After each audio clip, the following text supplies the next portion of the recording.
I'm Lindsay Littman. Here are your headlines from Central Texas. A triathlete competing in the Ironman Waco has died after a medical emergency that took place during the swimming portion.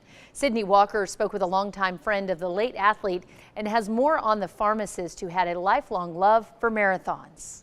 Dave Mattingly has had a strong group of friends since high school. There's a group of us all in high school that have ended up enjoying triathlon. Originally from Heron, Illinois, they'd travel the country for a race. Dave and my friend Scott would go, they're called destination races. They would get in the car and go anywhere to go to race. Longtime friend Nick Sortel said he looked up to him since they were young, calling him a hero. Look, my friend Scott and I, we were in the band.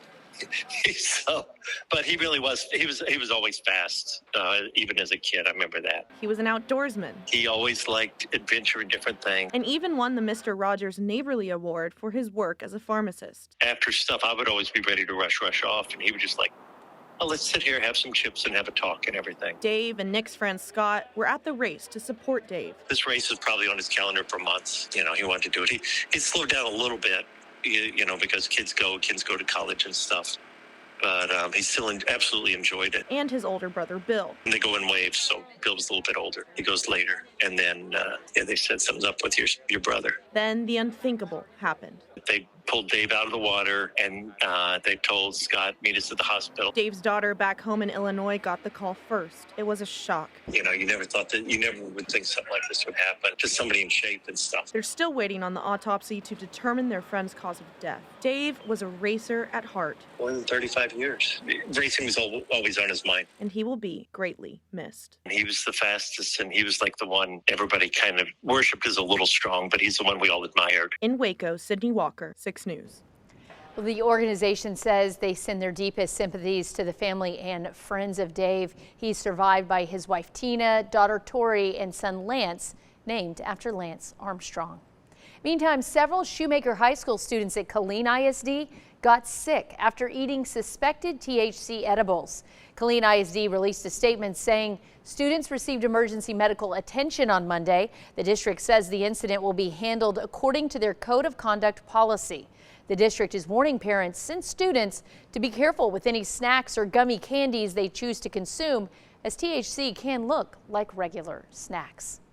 Well, people drive for miles to get a great burger and a smile at Spanky's Homestyle Cooking in Freestone County.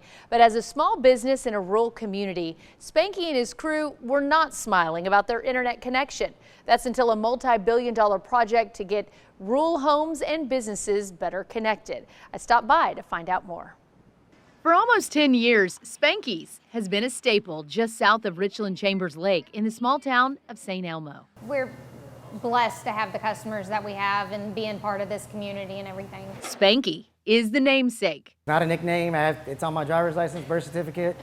I have to show it every day to prove it. We had to sit down to hear this story, which sparked from a love of the Little Rascals TV show. Well, I can tell you that we fought over it in the waiting room. We looked at him and he was determined, so. I've always liked it. It stuck, so that's what we named him. Spanky Roberto Solis. But beyond the name is the family behind it that cares about each customer. My mother-in-law, my mother, our friend's mom, you know, they help run the show here and keep everybody fed and everything. We actually called them the Golden Girls. They love it. They run it. We want it to be a family-owned business, a family. My dad's in here every morning helping with the drinks and the ice and setting up. But a small business shouldn't mean a disconnected business. For years, Spanky's internet service couldn't keep up. Our, internet kept crashing, which hurts our business because our registers and everything are run off of Wi-Fi and things like that. We were searching for different providers from our previous because it was constant, 3-4 times in a month. Maybe more, and that's not good. As part of a multi-year $7 billion rural initiative, more than 100,000 miles of fiber optic network infrastructure is being constructed by Spectrum, including nearly 3,000 homes and businesses across rural Freestone and Leon counties.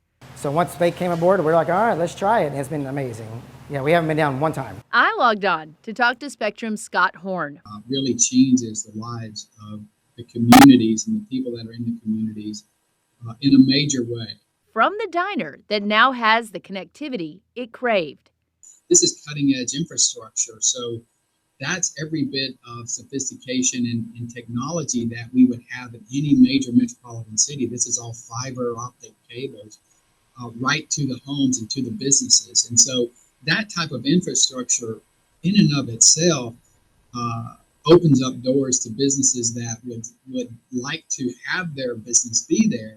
It allows Spanky's crew to focus on the daily special and what keeps people coming back. We have a good time here. We have a lot of people here in the neighborhood that come and support us.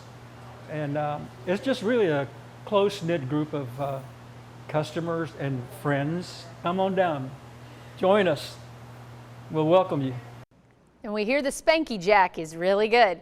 Spectrum will complete this expansion project into rural communities by 2026, which they say is ahead of schedule. And those are your headlines from Central Texas.